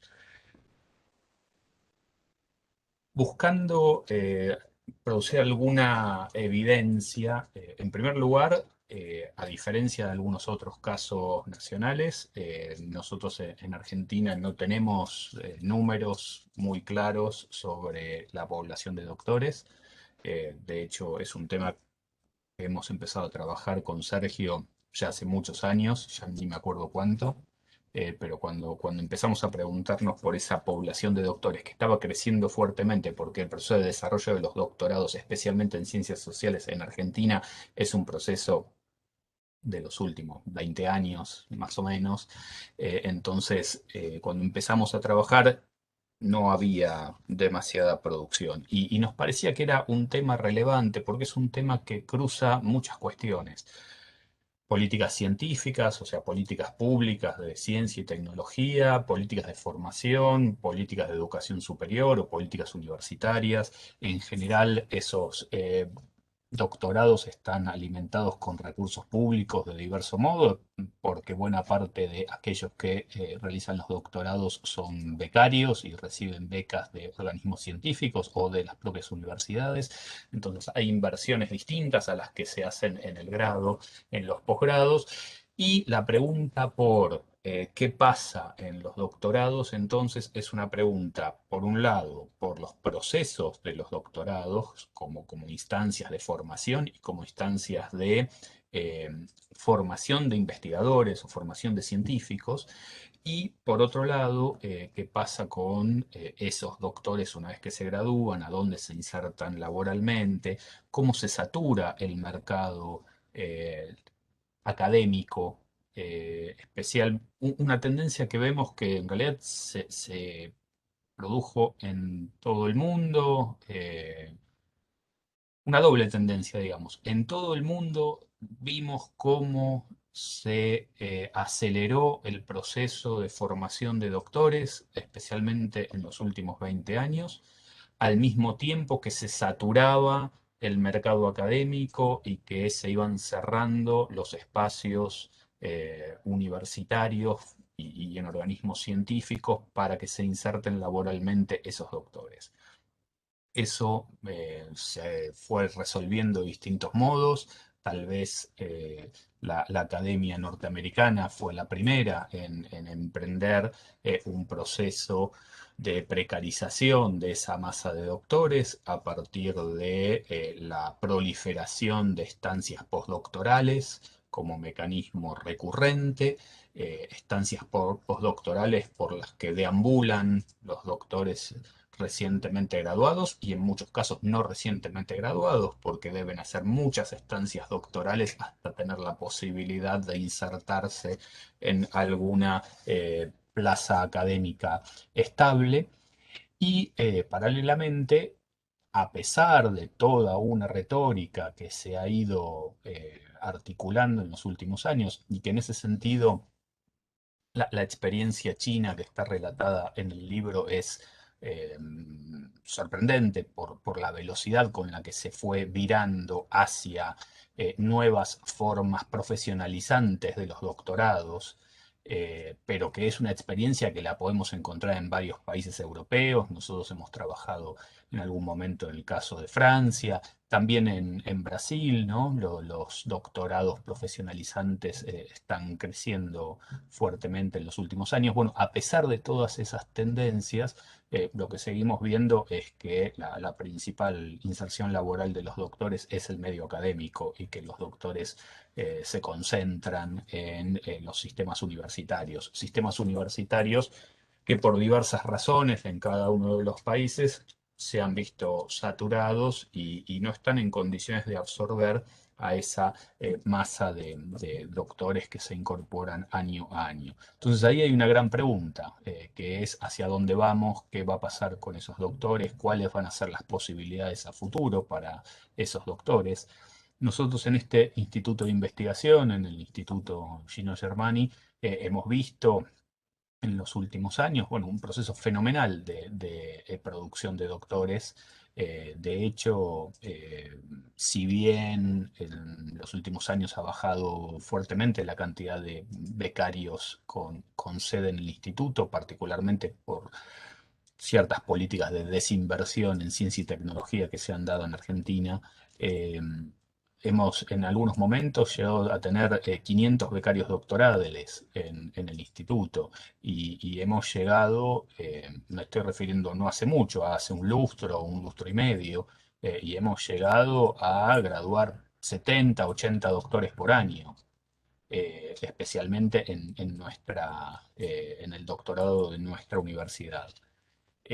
Son números muy fuertes, números capaces de saturar rápidamente las posibilidades de absorción de las instituciones universitarias del área metropolitana de Buenos Aires, de los organismos científicos y especialmente del CONICET, en nuestro caso, que fue el gran financiador de buena parte de esas becas doctorales, con un objetivo estratégico de renovación de su planta de investigadores, de rejuvenecimiento de una planta de investigadores que en determinado momento se había diagnosticado que estaba en vías de extinguirse por el propio proceso de envejecimiento de la misma, pero que generó una dinámica y un proceso de aceleramiento de ese desarrollo de los doctorados que se mantiene hoy en día, a pesar de que esas condiciones el CONICET y de otros organismos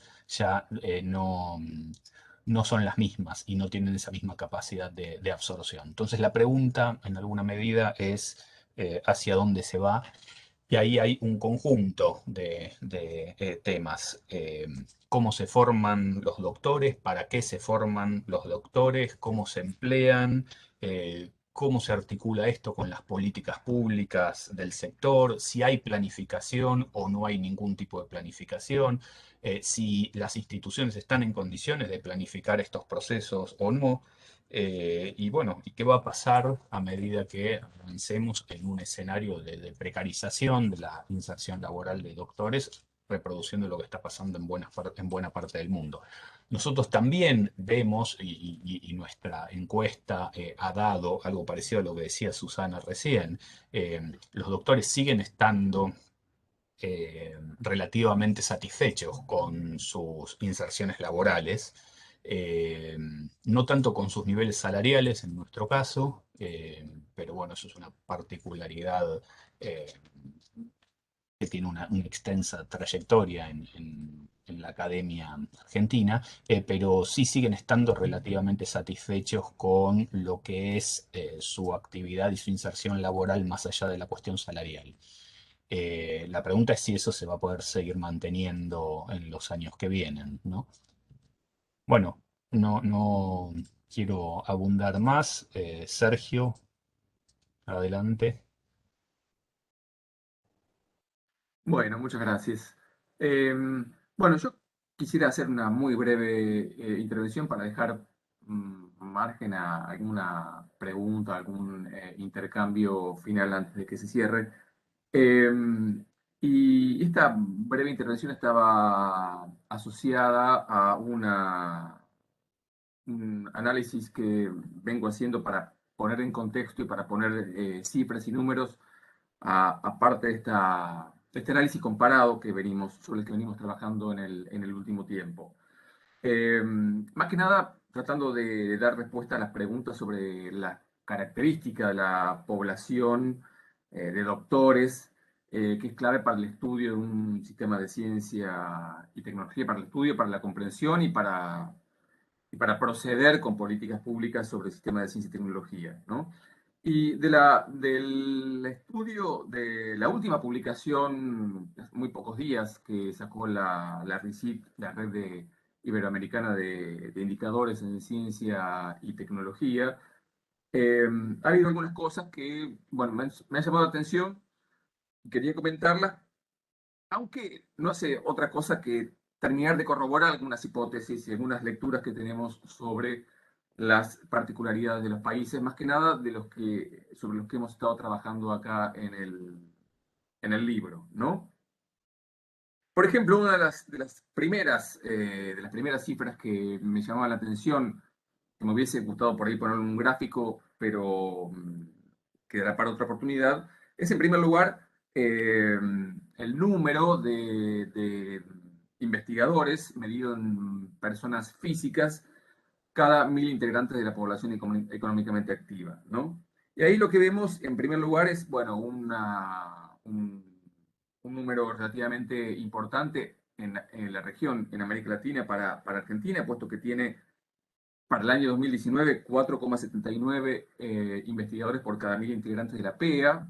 Es el país con un número más alto en Iberoamérica, en Latinoamérica, porque, por ejemplo, Brasil tiene, con datos del 2015, porque nos viene informando últimamente sobre sus indicadores, tiene 3,25, con un crecimiento bastante importante desde el año 2010, porque tenía 2,48 investigadores por cada 1.000 integrantes de la PEA en el año 2011.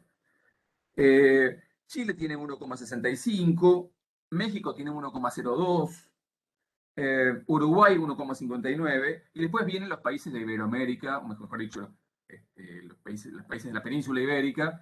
Me llama la atención, por ejemplo, bueno, España tiene al año 2019 10,4 investigadores por cada 1000 integrantes de la PEA, en tanto Portugal tiene un 19,2, ¿no?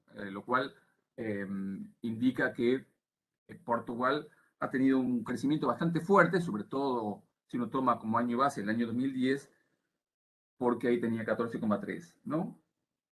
España en el año 2010 tenía 9,6, o sea que el crecimiento más pronunciado ha sido el de Portugal en este último decenio aproximadamente, ¿no?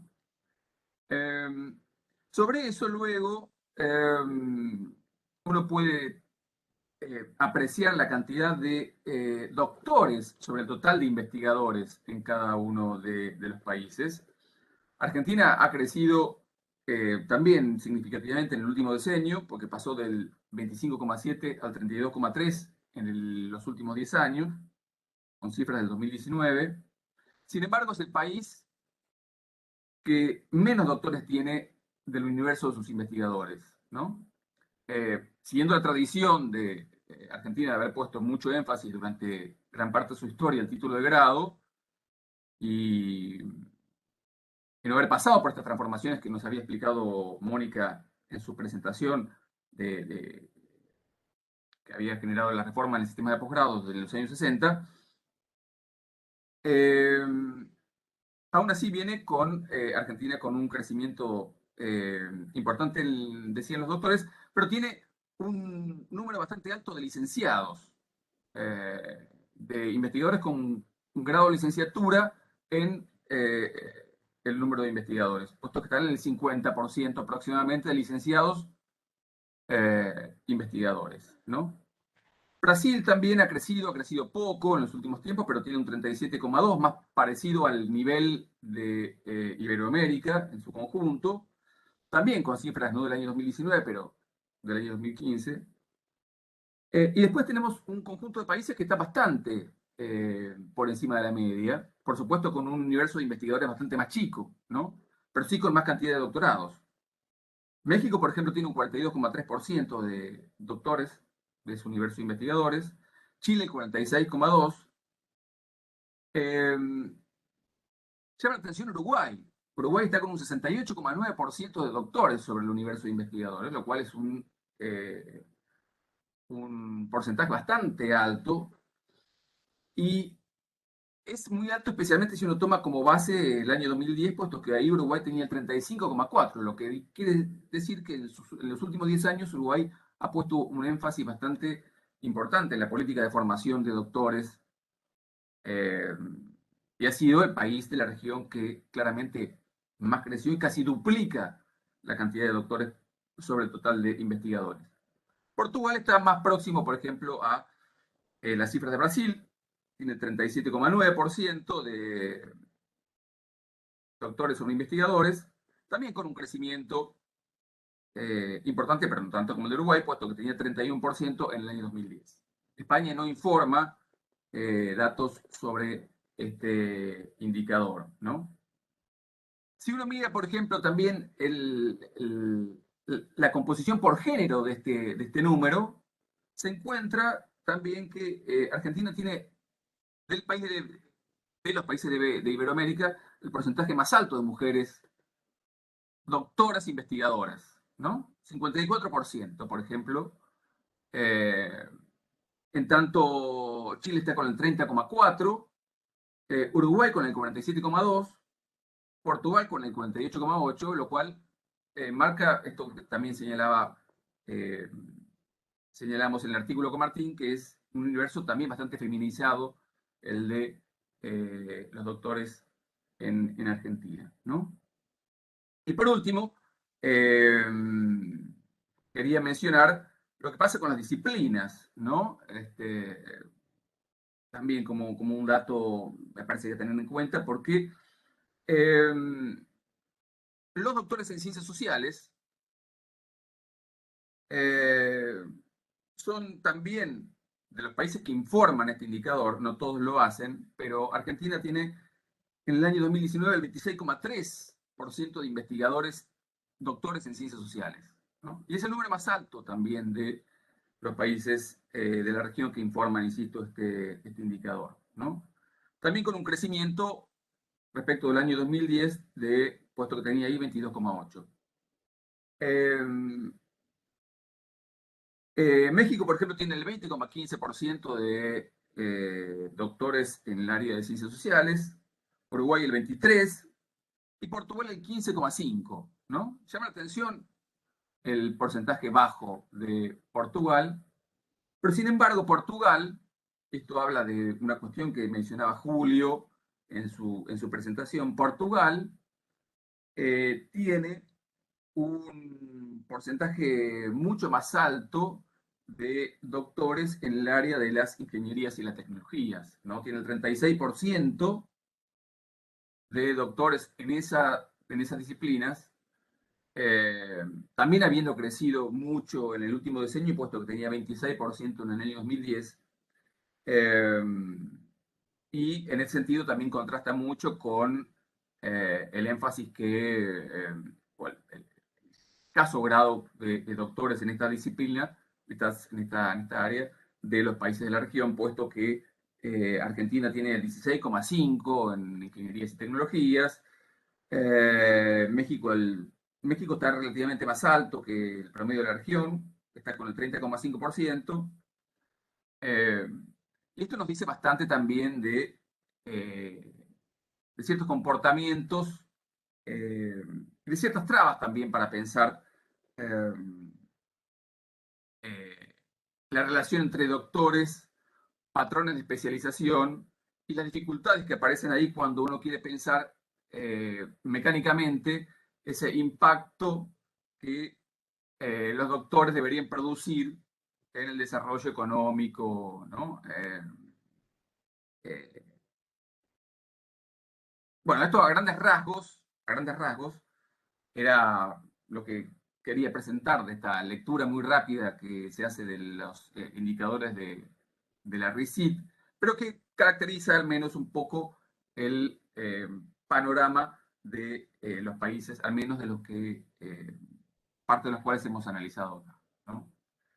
Ahora sí me gustaría, en todo caso, abrir el poco minutos que quedan, espacio para algunas preguntas o intercambios entre los que quedamos acá en estos últimos 15 minutos. Quedamos poquito ya. ¿Puedo? Adelante, Flavián. No, me amparo en la ignorancia, o sea, la impunidad me la da la ignorancia, discúlpenme ustedes por lo que voy a preguntar, digo, pero ¿existe algún trabajo, algún estudio hecho comparando las tesis de licenciatura de hace, supongamos, 30, 40 años con las tesis doctorales de ahora? ¿Alguien alguna vez se preguntó la variación cualitativa en esas cosas? Digo, lo hablo del desconocimiento, digo, capaz que se hizo.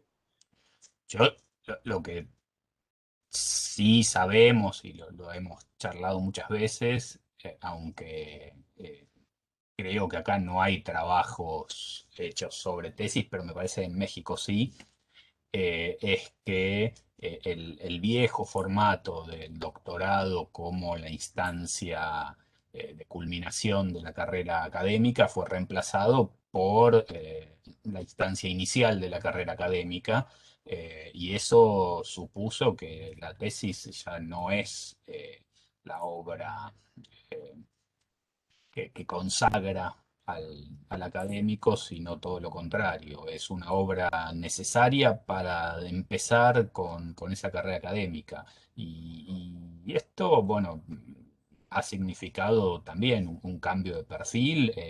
Hay un proceso de acortamiento de las tesis doctorales que se da en casi todo el mundo, que es muy fuerte, que tiene que ver con este cambio en su posición, con el rediseño de la carrera académica, eh, que tiene que ver con la maduración también, ¿no? Académica de los doctores, la reducción de la edad de graduación de los doctores. Nosotros algo de eso sí hemos puesto en el libro y en varios de los trabajos de los países se da cuenta de las edades de graduación y cierta tendencia a que se adelanten, que sean cada vez más jóvenes los que terminan el doctorado.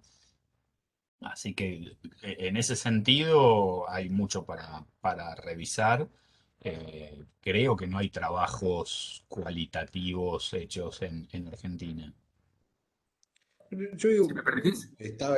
sí, sí, perdón, Sergio. No, yo tendría que revisarlo bien, pero si no recuerdo mal, hay algunos trabajos de Osvaldo Barsky, eh, que desde la Universidad de Belgrano mencionan esas diferencias entre lo que son las tesis de licenciatura del pasado y las de la actualidad, y proyecta cierta, o homologa, digamos, la exigencia que tenían las tesis de licenciatura del pasado respecto de las que tienen las doctorales ahora. Inclusive en esos trabajos que él menciona, toma tesis así, creo que de manera aleatoria, pero marca esta similitud entre tesis de licenciatura y doctorales. Inclusive, iba a decir esto también, avanza un poco sobre las evaluaciones de lo que eran las tesis doctorales antes de la explosión de los doctorados en las últimas 2 décadas, digamos, ¿no? Evaluando que esas tesis doctorales de los años 50, 60, eran trabajos más bien de continuidad de las tesis de licenciatura, pero no tenían la exigencia que tienen hoy las tesis doctorales. Que los doctorados se han desarrollado con esta característica. En esto que vos decís, Sergio, digo, entonces parecería que no habría mucho lugar para pensar en gente que está muy cualificada por el hecho de tener un doctorado, más bien tiene una cualificación similar a la que antes tenía con una licenciatura. Es decir, no habría una sobrecualificación, sino más bien una devaluación general, siguiendo el razonamiento, razonando en voz alta, ¿no? En función de lo que estás diciendo.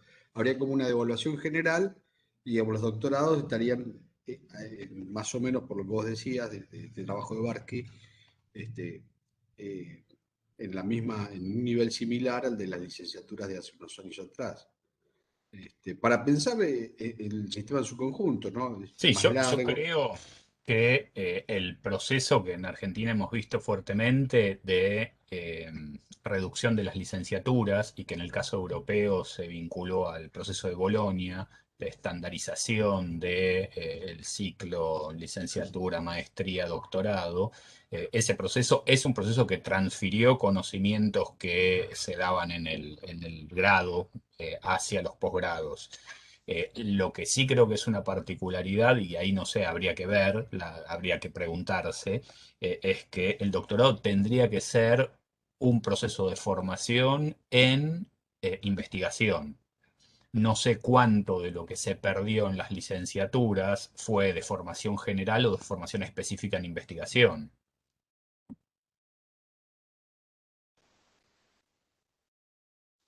O depende de cada caso, supongo. Depende de la carrera, depende de... Supongo que sí. Las tesis en sociología eran de investigación, no sé en otras carreras, pero yo no puedo hablar porque no conozco el tema. Pero sí creo que las licenciaturas se han debilitado fuertemente en el mundo en general. Eso también es parte de la creación de mercados académicos, ¿no? A nivel mundial.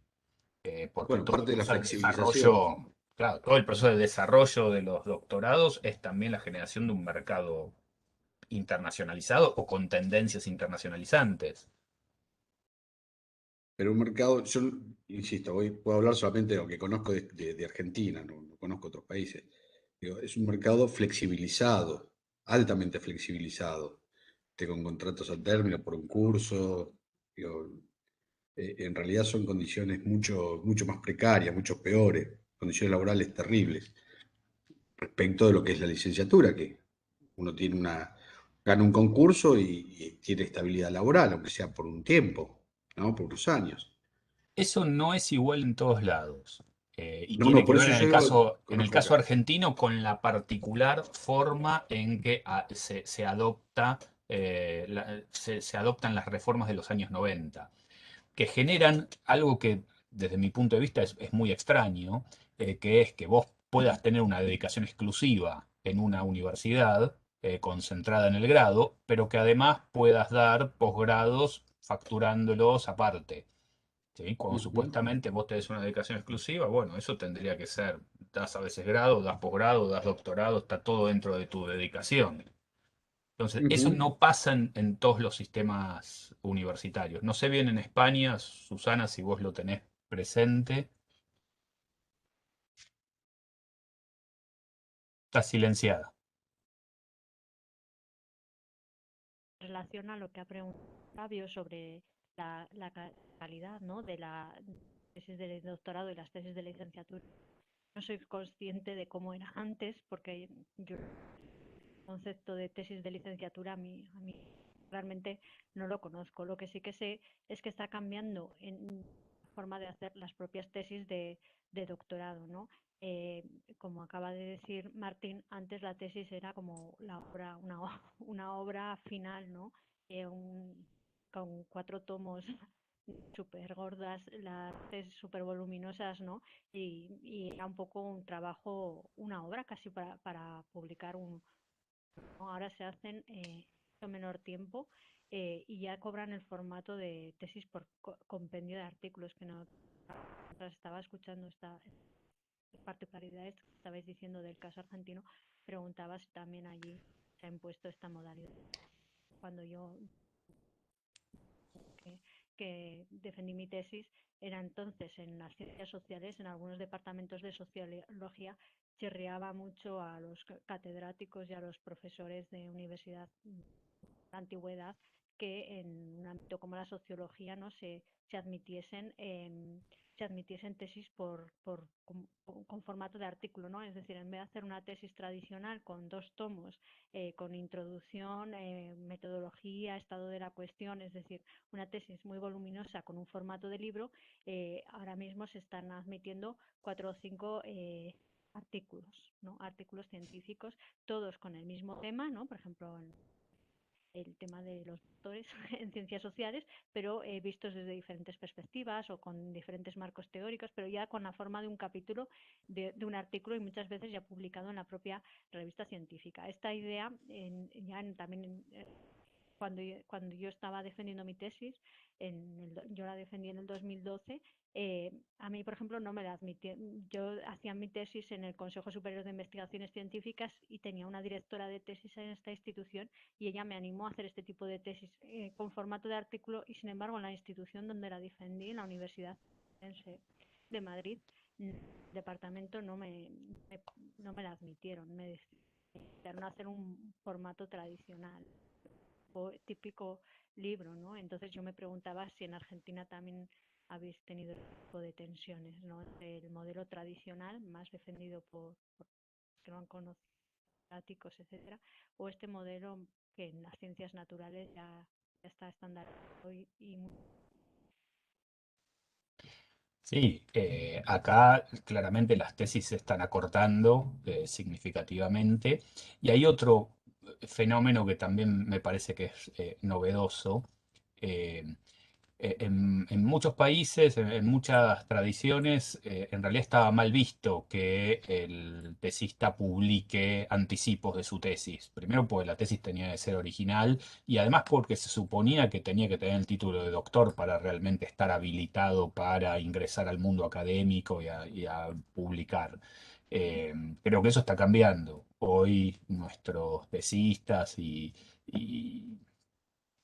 están obligados a ir produciendo antecedentes para tener posibilidades de ingresar luego a los organismos científicos inmediatamente después de defendida la tesis.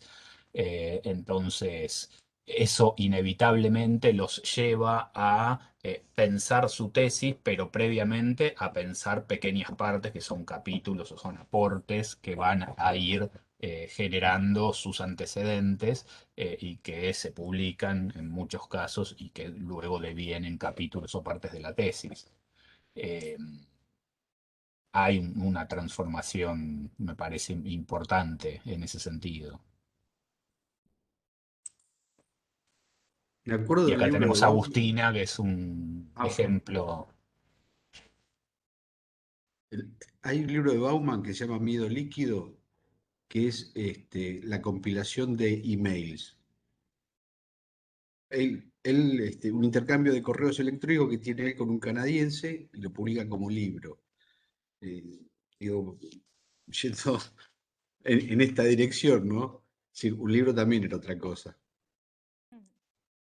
¿Y creéis que esta forma de acortar los tiempos, de orientar el proceso de formación ya a uno de productividad, está teniendo algún impacto negativo, en este caso, con respecto a la calidad? Es decir, antes una tesis se podía extender fácilmente más de 5 años, 7 años. De hecho, eso es lo que con los datos, ¿no? La duración, pues a veces eran de 10 años en ciencias sociales, ¿no? Ahora, sin embargo, las propias becas de doctorado son de 3 años, ¿no? O sea, ya te están invitando a que concentres lo que antes hacías en 7 años en tres, ¿no? Al mismo tiempo ya vamos preparando la tesis para adquirir ventajas en el mercado de trabajo ya empezándola en artículos científicos para mejorar nuestras oportunidades de inserción profesional, etcétera. Esto ¿consideráis que está teniendo un detrimento en cómo están formados los doctores, en sus capacidades de reflexión, de plantear preguntas de investigación? O sea, porque al final la comunidad académica se ha impregnado de los valores del capitalismo, ¿no? De hacer las cosas rápido, es como en una factoría, ¿no? Generar mucho conocimiento sin luego preocuparte si alguien se lo va a leer. Totalmente. Y un proceso también de burocratización de la producción de conocimiento, que es importante. Acá todavía no nos llegó el recorte de la extensión de las becas doctorales a 3 años, afortunadamente, Ya va a pero llegar. tarde o temprano va a llegar. Eh, eh, y yo creo que hay otra cuestión que sí la ha trabajado mucha gente en México, que es la cuestión de la madurez académica. ¿Sí? Para la producción de una tesis. Evidentemente no es lo mismo producir una tesis a los 25 años o a los 35. Hay recorridos y demás que hay que hacerlos. Lo que estamos viendo es que este proceso de acortamiento de los tiempos de elaboración de la tesis, de adelantamiento de la edad de graduación, etcétera, bueno, pone frente a esa tarea a gente que está, bueno, haciendo sus primeros pasos. Todavía seguramente no ha llegado a... Y si hablamos de trayectoria, acá se empieza a suprimir lo que tiene que ver con la instancia intermedia, que son las maestrías, que por ejemplo en el caso español sigue siendo un requisito fundamental a la hora de ingresar en un doctorado. O sea, la precarización absorbe a todos los niveles, desde la instancia de egreso, de doctor, hasta el propio proceso formativo, donde no es solo un proceso formativo, sino ya forma parte el doctorado de ese proceso de inserción a la hora de producir y de generar las redes necesarias para después insertarse donde sea en una postdoc o sea en carrera, organismos públicos. Yo creo que la pregunta también es aquellos que gestionan, es lo que decía Martín, las políticas públicas, las políticas científicas o de educación, es a qué llamamos hoy altamente calificado y a qué llamamos un recurso humano para el Estado. Bueno, lamentablemente tenemos que terminar porque el aula, aunque es virtual, se usa para la próxima actividad. La verdad, la próxima vez que nos organicemos, empezamos por la parte esta de la discusión, que creo que es interesante. Pero bueno, capaz que hacemos una presentación del libro o algo, ya habiéndolo circulado previamente y podemos ir directamente a discutir temas y a comparar lo que está pasando en los distintos países. Creo que es interesante porque, como dije, hay muchas tendencias que son comunes y hay muchas que no, y que es bueno saber lo que está pasando en otros lados para poder ver hacia dónde vamos. Bueno, les agradezco. Muchas gracias, Martín, Sergio. Gusto, Susana, gracias, Gracias, Flavián. Susana. Muchas gracias y encantada de haberos conocido. Bueno. Igualmente, igualmente.